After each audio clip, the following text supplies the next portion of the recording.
yunqulu ilaina bitawatur. Jadi Al-Quran adalah kalamullah.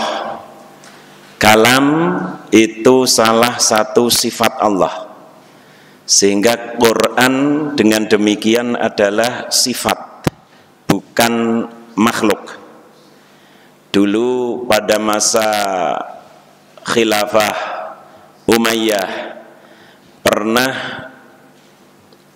ideologi Mu'tazilah itu dijadikan ideologi negara. Semua orang harus berpendapat Quran adalah makhluk. Maka ulama-ulama yang tidak mengatakan makhluk akan memperoleh hukuman yang luar biasa. Di antaranya adalah Imam Ahmad bin Hanbal, Imam Hambali. Ketika ditanya apakah Quran makhluk, beliau menyatakan tegas, bukan. Quran adalah sifat Allah, bukan makhluk. Maka Imam Ahmad dipenjara dan disiksa. Imam Syafi'i juga ditanya, tetapi beliau menggunakan olah kata yang cerdas. Ketika ditanya apakah Quran dan kitab-kitab suci itu makhluk, beliau menjawab sambil menghitung 4 jarinya. Imam Syafi'i mengatakan Taurat, Zabur, Injil, Quran, lalu beliau melepaskan jari yang satu, lalu mengangkat 4 jari. Ini semua adalah makhluk. Dengan jawaban itu beliau selamat, tidak dihukum. Padahal menurut Imam Syafi'i yang makhluk apa Pak? Jari ini, bukan Quran, Taurat, Zabur, dan Injil. Itu sampai dalam sejarah dikenal dengan mihnatu khalqil Quran, musibah karena ide bahwa Quran itu makhluk. Jadi Quran karena kalamullah, berarti Quran adalah sifat Allah, dan dia bukan sesuatu yang baru. Quran bukan sesuatu yang muhdas. Kalau makhluk berarti muhdas. Muhdas itu diadakan sebelum tiada. Sebelumnya tidak ada, lalu diadakan. Ini namanya muhdas. Semua makhluk memiliki sifat muhdas. Tapi karena Quran adalah sifat Allah, kalau Bapak Ibu mungkin pernah menghafal Allah wujud, kita, baqa, mukhalafatul lil hawadisi, qiyamuhu binafsihi, wahdaniyah, kudrah, iradah, ilmu, hayan, sama, basar, kalam. Quran adalah kalam, berarti Quran adalah salah satu dari sifat Allah. Karena itu dia abadi. Dan karena bukan makhluk, maka tidak akan mengalami apa yang akan dialami oleh makhluk yang lain, yaitu rusak, enggak akan. Kullu syai'in halikun illa wajah. Setiap sesuatu, maksudnya makhluk, pasti akan rusak. Karena Quran bukan makhluk, dia tidak akan rusak. Yang makhluk adalah tulisannya, tintanya, kertas mushafnya. Tetapi Quran sebagai kalamullah bukanlah makhluk. Ini penting, karena supaya kita tidak terjebak dalam keyakinan yang pernah dipaksakan oleh dulu kelompok namanya Mu'tazilah. Kalamullah. Kemudian al-munazzal ala sayyidina Muhammad sallallahu alaihi wasallam, yang diturunkan kepada Nabi Muhammad sallallahu alaihi wasallam untuk membedakan dengan Taurat, Zabur, dan Injil yang diturunkan kepada masing-masing Nabi Daud, Nabi Musa, dan Nabi Isa alaihi wassalatu wassalam. Maka Quran diturunkan kepada Nabi Muhammad sallallahu alaihi wasallam dalam 2 tahap. Pada tahap pertama diturunkan sekaligus dari Lauh Mahfuz ke Sama'ud Dunya, langit dunia, itu sekaligus 30 juz. Dari Sama'ud Dunya, ini tahap kedua, diturunkan ke hati Rasulullah sallallahu alaihi wasallam secara bertahap selama kurang lebih 23 tahun. Jadi Quran itu diturunkan 2 tahap. Dari Lauhil Mahfuz sampai Sama'ud Dunya ini sekaligus, lalu dari Sama'ud Dunya ke hati Rasulullah sallallahu alaihi wasallam selama kurang lebih 23 tahun. Kenapa Al-Quran diturunkan dari Sama'ud Dunya ke hati Rasulullah selama 20 tahun, 23 tahun bertahap, tidak seperti kitab suci lain. Kitab suci lain diberikan sekaligus. Nabi Musa memperoleh Taurat sekaligus, Injil Nabi Isa sekaligus. Allah menjawab, kadzalika linutsabbita bihi fuadak. Karena kami, Allah ingin memantapkan hatimu wahai Muhammad. Setiap kali menerima wahyu, 1 ayat, 2 ayat, 1 surah, 2 surah, maka hati Nabi Muhammad semakin kuat, semakin kuat. Dan juga untuk memudahkan sahabat-sahabat Nabi menghafal Al-Quran. Kalamullah al-munazzal ala Rasulillah sallallahu alaihi wasallam al-muta'abbadu bitilawatih. Quran adalah bacaan yang kita semua umat Islam diminta beribadah dengan membacanya. Rasulullah sallallahu alaihi wasallam memberitahu kita nilai pahala membaca Al-Quran. Dalam sebuah hadis sahih beliau mengatakan, man qara'a harfan min kitabillah falahu bihi hasanah wal hasanatu bi asyri amsalihha.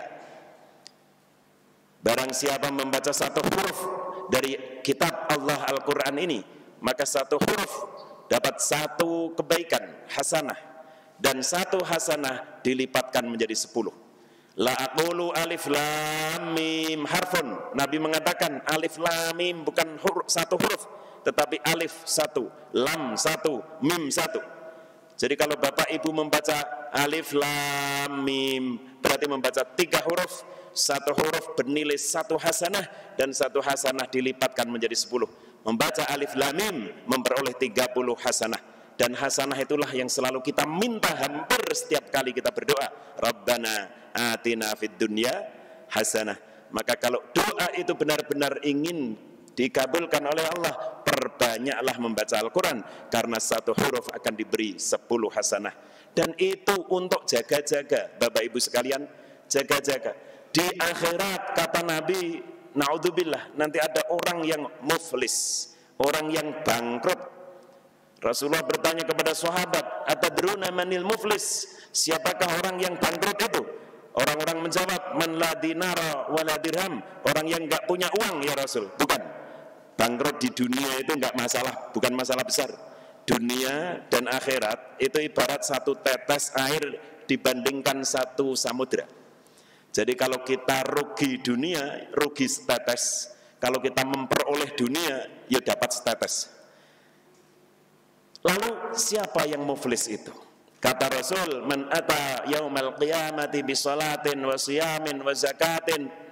Orang yang di hari kiamat membawa salat, membawa zakat, membawa haji, umrah, dan seluruh ibadah-ibadah. Walakin syatama hadha wa akhadha mala hadha wa safaka dama hadha wa daraba hadha. Tetapi dulu di dunia dia pernah mengambil harta orang lain tanpa hak, dulu pernah menyakiti orang lain, dulu pernah melukai, mengalirkan darah orang lain, merendahkan, menghina, menghibah, menyebut-nyebut keburukan orang lain. Maka di akhirat ketika dia akan masuk surga diprotes oleh orang-orang yang dizalimi. Enggak mungkin dia akan masuk surga sebelum membalas apa yang dilakukan kepada saya ya Allah. Maka kebaikan-kebaikan yang dimiliki orang tadi dibayarkan untuk ganti rugi terhadap orang-orang yang pernah disakiti, pernah dizalimi, pernah diambil hartanya, pernah dihina. Kalau kebaikannya kurang, padahal penuntutnya masih banyak, maka dosa si madlum, dosa orang-orang yang dizalimi itulah yang ditimpakan kepadanya. Naudzubillah. Amal solehnya dipakai membayar ganti rugi dan enggak cukup, maka dosa orang-orang ditimpakan. Inilah muflis, inilah bangkrut yang sesungguhnya. Nah, orang mati, kita semua akan mati, enggak mungkin bersih dari hukukul adam, tidak mungkin 100% bersih dari perbuatan yang merugikan orang lain. Maka kita semua berpotensi untuk ditagih di akhirat nanti, diminta hasanah kita, amal soleh kita. Maka kalau kita banyak membaca Al-Quran, mudah-mudahan modal kita untuk bayar ganti rugi di akhirat nanti cukup. Ada yang nuntut, Pak, Bu, jenengan dulu pernah menghina saya. Ya sudah, ini ambil 2 huruf, ini 3 huruf, 40 hasanah, 30 hasanah. Mudah-mudahan dengan banyak membaca Al-Quran, kita nanti di akhirat tidak akan muflis, tidak akan bangkrut. Al-muta'abbadu bitilawatih. Yang keempat Al-Quran tadi definisinya apa? Al-marwiyu atau al-manqulu ilaina bitawatur, yang diriwayatkan kepada kita sampai kepada telinga kita dari generasi ke generasi yang jumlahnya sangat banyak dan tidak mungkin mereka berbohong. Hadis yang paling tinggi derajatnya adalah mutawatir.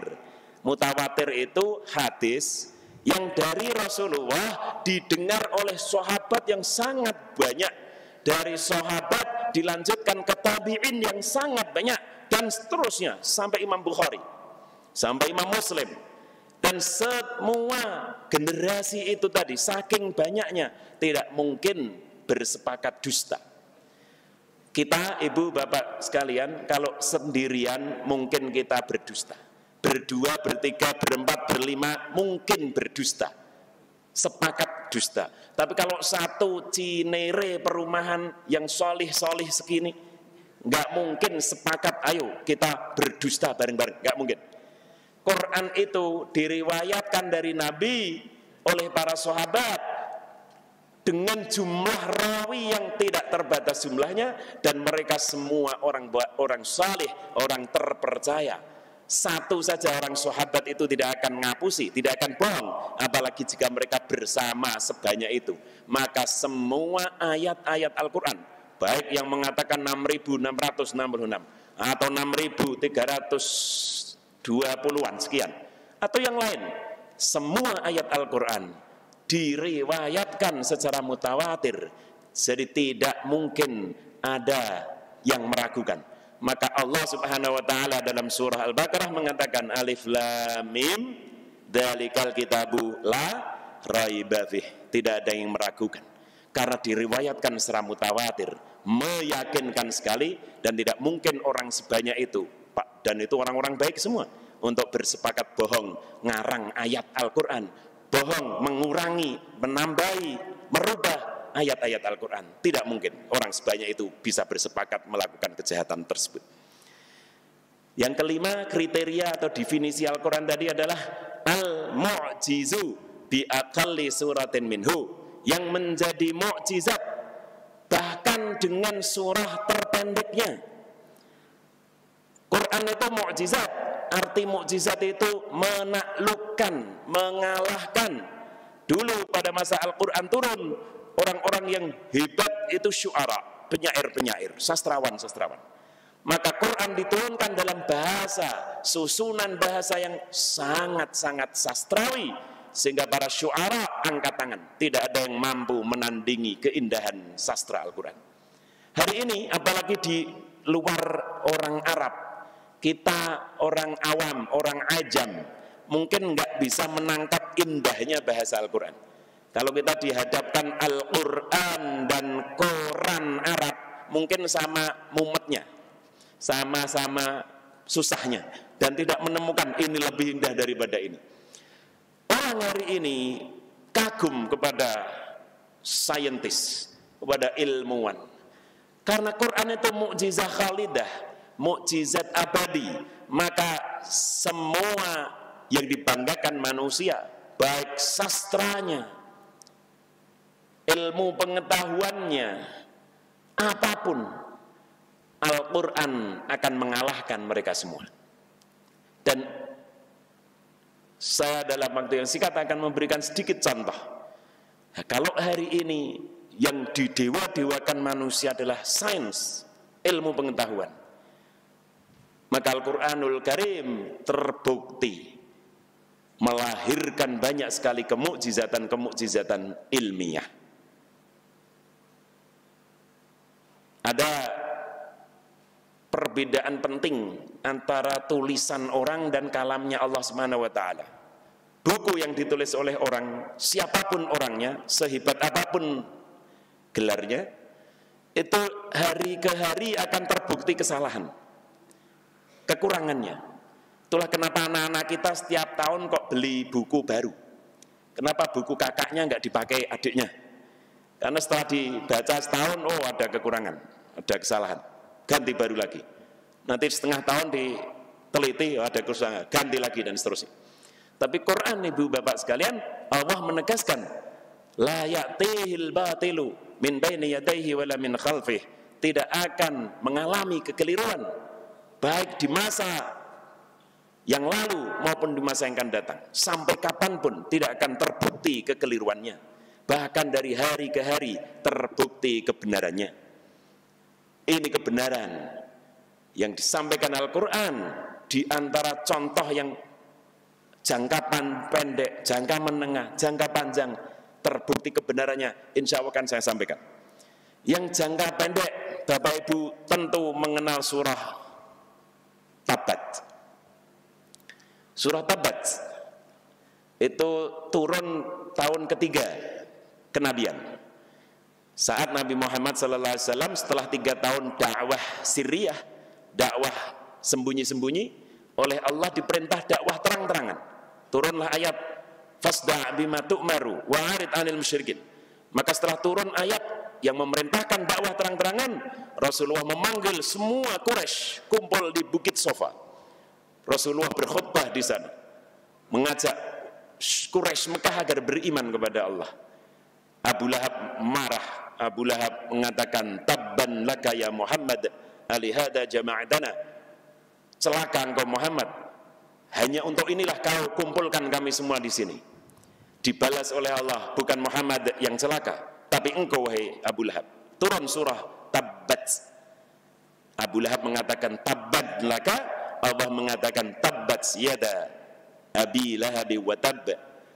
Dalam surah ini Ibu Bapak sekalian, ini ingat sekitar tahun 3 ba'dan nubuwah, sebelum hijrah, tahun ketiga kenabian. Dalam surah Tabat ini Allah Subhanahu wa taala menegaskan bahwa Abu Lahab dan istrinya adalah sayasla narang dzata lahab, akan menjadi penghuni neraka, akan kafir dan menjadi penghuni neraka. Setelah ayat Tabat ini turun, Abu Lahab itu masih hidup sekitar 12 tahun. Karena dia itu akan mati nanti setelah perang Badar. Perang Badar itu tahun kedua Hijriah. Meskipun Abu Lahab nggak ikut perang, tapi dia membiayai.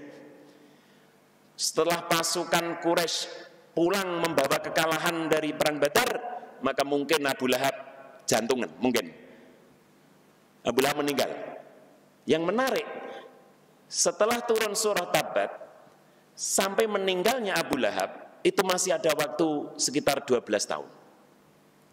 Karena di Mekah Nabi itu 13 tahun, di Madinah 10. Tadi surah Tabat turun tahun ketiga setelah kenabian. Lalu Abu Lahab meninggal 2 tahun setelah hijrah. Berarti ada 12 tahun usia Abu Lahab setelah turun surah Tabat. Bapak Ibu bisa membayangkan, seandainya dalam 12 tahun Abu Lahab masuk Islam, apa yang terjadi dengan surah Tabat? Surah Tabat akan dihina orang. Surah kok keliru. Tetapi karena Allah yang mengatakan, setiap kali kita baca Quran diakhiri dengan shadaqallahul azim, maha benar Allah dengan segala firman-Nya. Abu Lahab diberi umur 12 tahun, ternyata tidak bisa merubah ketetapan yang sudah ditetapkan dalam surah Tabat. Dia tetap kafir dan akan masuk neraka. Pada tahun ke-7 kalau tidak salah, ba'dan nubuwah, terjadi peperangan antara Romawi dan Persia. Dikalahkan Romawi. Romawi Kristen, Persia Majusi, penyembah api. Orang Quraisy Mekah senang dan nyinyir, menghina kepada Nabi dan sahabat. Tuh teman kamu kalah. Siapa? Orang Kristen. Karena sama-sama beragama samawi, sama-sama punya kitab dan punya nabi. Dikalahkan oleh Majusi yang gak punya nabi seperti kami, orang-orang paganis Mekah. Berarti kamu keliru, kamu salah. Buktinya Kristen punya Tuhan, punya kitab suci, punya nabi, kalah perang. Berarti kamu kalau perang dengan kami pun kamu akan kalah. Maka kekalahan Romawi membuat Nabi Muhammad dan sahabat sedih. Turunlah ayat Allah dalam surah Ar-Rum, nanti Bapak Ibu bisa cek. Bismillahirrahmanirrahim. Alif lam mim. Ghulibatir Rum. Romawi dikalahkan Persia. Ghulibatir Rum fi adnal arad, di bumi yang paling rendah. Wa hum min ba'di ghalabihim sayaghlibun, tetapi Romawi sebentar lagi akan mengalahkan Persia fi bid'i sinin, dalam beberapa tahun berikut. Turun ayat ini, Abu Bakar sangat yakin kebenaran Quran. Dia temui tokoh musyrik Mekah, diajak taruhan. Saat itu ayat judi belum turun. Diajak taruhan, wahai Ubay, nama Ubay yang orang Quraisy ini, aku bertaruh bahwa Persia sebentar lagi akan kalah. Nggak mungkin baru saja luluh lantak masa akan menang dalam beberapa tahun, nggak mungkin. Baik, taruhan, berapa? 10 dinar. Ditunggu. Nah, Abu Bakar mengatakan dalam waktu 3 tahun. Ternyata 3 tahun belum menang. Romawi belum menang. Lapor ke Rasulullah, kata Nabi, tambahi taruhannya 100 dinar, tetapi ditambah durasinya 9 tahun. Karena Quran mengatakan fi bid'i sinin, bid'i itu antara 3 sampai 9 tahun. Nah, Abu Bakar terlalu pede. 3 tahun ini berarti sudah menang, padahal bid'i sinin 3 sampai 9. Maka kata Rasul, ambil yang 9 tahun, tambah taruhan 100 dinar. Ternyata si Quraisy, Ubay tadi setuju. Akhirnya disepakatilah taruhan itu 100 dinar dalam jangka waktu 9 tahun. Terjadi hijrah. Tahun ketiga hijrah, kalau tidak salah, tersentaklah semua orang. Ternyata Romawi Timur, ya, yang ibu kotanya Konstantinopel di Turki itu sekarang, itu benar-benar berhasil mengalahkan Persia. Lalu Abu Bakar menemui, ngutus orang, karena Abu Bakar sudah hijrah, menemui orang di Mekah. Si Ubay ternyata sudah mati, tapi inilah orang musyrik itu, meskipun musyrik tetapi memegang janji. Ternyata taruhannya masih dipegang oleh anaknya untuk dikasihkan kalau dia kalah. 100 dinar dibawa, diaturkan ke Rasulullah. Ternyata saat itu judi sudah dilarang. Jadi ayat innamal khamru wal maisiru wal ansab wal azlam sudah turun. Maka kata Nabi, sedekahkan semua, jangan ada yang kamu makan, kata Rasulullah SAW. Ibu bapak, jadi ayat itu terbukti benarnya setelah 9 tahun. Bahkan ada informasi kecil di situ yang sangat hebat. Terjadinya peperangan yang mengalahkan Romawi dalam surah Ar-Rum ayat 2 atau 1 itu diberi keterangan. Fi adnal arad. Adna ini superlatifnya dani. Dani itu rendah. Adna paling rendah. Adnal arad, bumi paling rendah.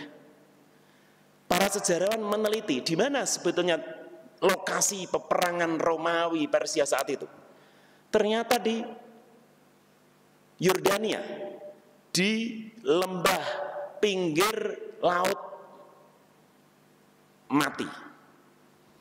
Sekarang dengan alat apa? Topografi, ya, untuk mengukur tinggi rendah bumi. Ternyata tempat yang disinyalir terjadinya peperangan itu benar-benar tempat terendah di muka bumi. Karena 409 meter DPL, di bawah permukaan laut. Tidak ada permukaan di bumi yang lebih rendah dari itu. Dan oleh Quran disebut Romawi dikalahkan Persia dalam peperangan fi adnal ardi, di bumi yang terendah. Itu mukjizat ilmiah luar biasa. Lalu yang jangka panjang apa, Pak, Ibu, Pak sekalian? Jangka panjang itu kira-kira 1200-an tahun baru terbukti kebenarannya. Semua kitab suci menceritakan Fir'aun tenggelam di Laut Merah ketika mengejar Nabi Musa dan Bani Israel.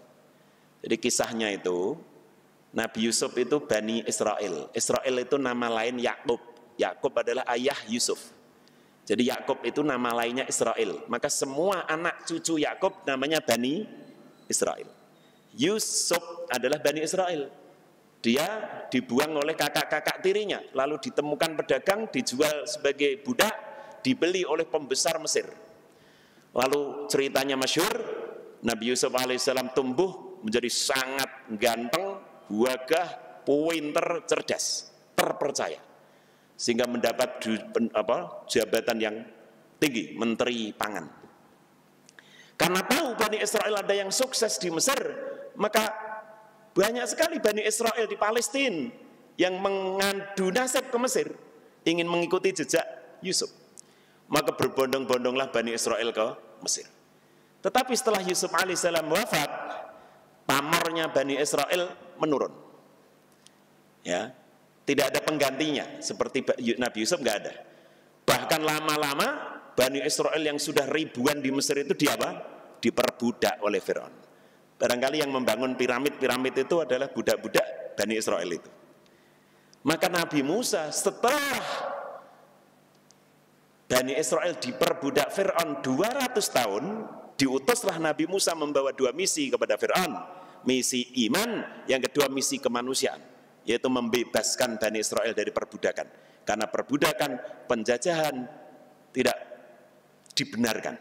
An arsil ma'ana Bani Israel. Musa berkata, wahai Fir'aun, lepaskan Bani Israel bersamaku. Nabi Musa diperintahkan Allah untuk membebaskan. Tapi tentu Fir'aun nggak mau. Karena yang namanya kekuasaan itu ingin selalu mempertahankan diri. Kalau sudah 2 periode ya biasanya kepengen. Jadi ingin mempertahankan diri. Fir'aun pun begitu, nggak mau. Maka akhirnya Nabi Musa lari. Dan bayangkan, puluhan ribu Bani Israel bisa dikoordinir Nabi Musa untuk lari bareng-bareng pada suatu malam, padahal belum ada WA group. Bagaimana komunikasinya? Sampailah mereka ke tepi laut, Laut Merah. Bani Israel bingung, inna lamudrakun, wahai Musa, kita pasti ketangkap ini. Kata Allah, wahai Musa, idrib bi'asakal bahar, pukul tongkatmu ke laut itu. Maka tersibaklah Laut Merah, Nabi Musa dan Bani Israel selamat. Fir'aun dan tentaranya masuk ke dalam laut yang masih kering, tapi di dalam laut diperintahkan Allah untuk kembali, dan tenggelamlah Fir'aun dan tentaranya. Fir'aun mati di laut, itu diceritakan di Quran, diceritakan di Taurat, sama. Tapi dalam Quran, Ibu Bapak, itu ada tambahan informasi. Fal yauma nunajjika bibadanika litakuna liman khalfaka ayah. Hari ini, wahai Fir'aun, kamu mati, tapi kami selamatkan badanmu, supaya kamu jadi pelajaran bagi generasi setelahmu. Ayat ini turun dan gak ada bukti di mana jasad Fir'aun 100, 200 tahun, 500 tahun, 1000 tahun, gak ada yang tahu. Baru sekitar 1889 atau 98 saya lupa, arkeolog menemukan kuburan raja-raja di Mesir sana. Ketika digali, Fir'aun ternyata diteliti, bahkan dibawa ke Mesir, di Prancis, di bawah kepemimpinan tim ahli bedah Dr. Maurice Bucaille. Ternyata yang ditemukan itu jasad Raja Fir'aun dan mengandung garam. Maka Maurice Bucaille, orang Prancis asli, entah mungkin tidak beragama saat itu, mencari-cari informasi, kok bisa ada garam dalam tubuh Fir'aun. Dia tanya orang Yahudi, diberi keterangan, oh mati di laut, pantas ada garam. Tapi keterkejutannya belum seberapa. Keterkejutannya yang kedua adalah, loh kan mati di laut, lah kok ditemukan jasadnya dan utuh. Taurat nggak bisa jawab, Yahudi nggak bisa jawab, karena informasi di Taurat sebatas itu. Maka Maurice Bucaille itu dalam biografinya pergi ke Saudi. Kebetulan ada konferensi dokter-dokter apa gitu. Dia tanya di sana dan diterangkan, karena orang Arab kan hafal Quran semua, hampir ulama-ulamanya. Oh, di Quran ada, fal yauma nunajjika, hari ini wahai Fir'aun, ku selamatkan jasadmu. Jadi Fir'aun itu diselamatkan jasadnya oleh Allah. Entah caranya bagaimana. Dia mati tenggelam di laut, tapi oleh Allah diselamatkan jasadnya. Mungkin dengan cara yang enggak masuk akal, Allah Maha Kuasa, mungkin dengan cara yang masuk akal. Barangkali jasadnya ngampul-ngampul, Lalu oleh orang Mesir, wah ini raja ini diambil, bawa pulang. Kalau tentara yang biasa nggak apa-apa, tenggelam kan itu, bisa aja. Sampai Maurice Bucaille mendapati orang yang membaca ayat tadi, dia langsung masuk Islam dan lalu menulis tentang Quran dan sains, ya, dengan sangat bersemangat. Saking bersemangatnya sebagian orang sampai nggak setuju dengan cara dia. Karena sedikit-sedikit ilmu pengetahuan dan sains didukung oleh ayat ini, Nah, khawatirnya kalau sains yang keliru kan, nanti ayat Qurannya jadi korban. Nah, Bapak Ibu sekalian, ternyata setelah 1200 tahun, fal yauma nunajjika, hari ini kuselamatkan badanmu wahai Fir'aun, terbukti kebenarannya setelah 1200-an tahun. Bapak Ibu sekalian, yang ingin saya sampaikan itu di samping i'jaz ilmi, kemukjizatan ilmiah itu, kalau firman Allah tentang A terbukti benar, firman tentang B terbukti benar, firman C terbukti benar setelah sekian tahun, setelah sekian tahun, maka Bapak Ibu, ini kalau kita bicara metode induksi, maka kesimpulannya kalam Allah tentang hari kiamat pun akan terbukti benar. Yang jangka pendek terbukti benar, jangka menengah terbukti benar, jangka panjang juga sudah terbukti benar. Maka tinggal jangka sangat panjang yang sudah didhawuhkan oleh Allah dan hari ini belum terbukti, maka berdasarkan bukti induktif, cara berpikir induktif, kalau ini benar, ini juga benar, ini juga benar, ini juga benar, maka yang lain pun benar. Maka kebangkitan setelah mati benar, maka hisab, mizan, siratal mustaqim, haud, surga, neraka, melihat wajah Allah Subhanahu wa taala di surga yang hari ini tentu belum terbukti, pada saatnya akan terbukti benar. Oleh karena itu marilah kita kuatkan keyakinan kita terhadap semua firman-firman Allah Subhanahu wa taala, lebih-lebih di bulan Ramadan, bulan yang lebih dulu dikenal dengan nama Syahrul Quran daripada Syahrus Syam. Karena Syam baru diwajibkan tahun kedua Hijriah. Sedangkan Quran sejak pertama surah Al-Alaq diturunkan pada bulan Ramadan, tahun pertama kenabian. Berarti hubungan antara Ramadan dan Quran itu 15 tahun lebih dulu daripada Ramadan dan puasa. Karena itulah bulan Ramadan juga harus jangan kita lupakan. Tetap terus kita sebut dengan Syahrul Quran. Mari kita perbanyak interaksi kita dengan Quran. Mari lebih kita tadabbur, merenungkan makna-makna yang terkandung dalam Al-Quran, dan semoga kita selalu mendapatkan hidayah hudan lil muttaqin dari Al-Quran yang akan menerangi hidup kita dan akan menyelamatkan kita sampai di akhirat nanti. Amin amin ya rabbal alamin. Ibu bapak sekalian, mudah-mudahan bermanfaat. Mohon maaf, mau saya ringkesnya tetapi nggak mampu, masih meleset juga. Mohon maaf yang sebesar-besarnya, semoga bermanfaat. Wallahul muwaffiq ila aqwamit thoriq. Wassalamualaikum warahmatullahi wabarakatuh. Doa. Bismillahirrahmanirrahim. Alhamdulillahirabbil alamin. Hamdan yuwafi ni'amahu yukafi mazidah, ya rabbana lakal hamd kama yanbaghi li jalali wajhikal karim wa 'azimi sultanik. Allahumma salli wa sallim wa barik ala sayyidina Muhammadin wa ala alihi wa sahbihi ajma'in. Allahumma arhamna bil Qur'an waj'alhu lana imama wa nura wa huda wa rahmah. Allahumma dhakkirna minhu ma jahilna wa minhu ma nasina wa 'allimna minhu ma jahilna warzuqna tilawatahu ana al-laili wa atrafan nahar waj'alhu lana hujjatan lana ya rabbal alamin. Allahumma ya Allah, ij'alil Qur'ana al-karima rabi'a qulubina wa nura sudurina wa dhahaba hamina wa zawala hazina.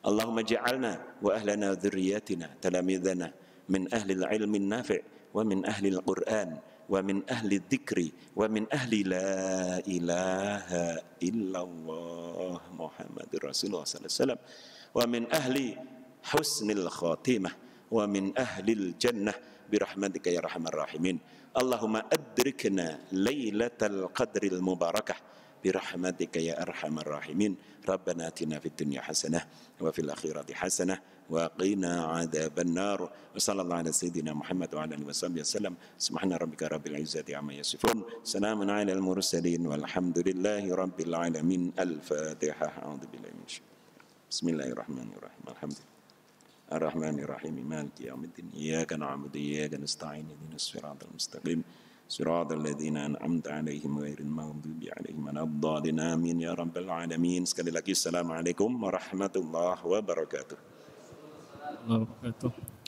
Terima kasih kami ucapkan Ustaz Dr. Haji Agus Ahmad Suaidi Al-Hafidh LCMA yang telah menyampaikan begitu banyak ilmu tentang Al-Quran. Semoga kita semua dapat mengambil hikmah dan kesimpulan dari apa yang disampaikan oleh beliau. Terima kasih juga kami sampaikan kepada seluruh jamaah atas kesediaannya untuk mengikuti acara kita sampai selesai. Semoga ibadah kita diterima oleh Allah Subhanahu wa taala. Sekian dari saya, lebih dan kurangnya kami mohon maaf. Wabillahi taufiq wal hidayah. Assalamualaikum warahmatullahi wabarakatuh.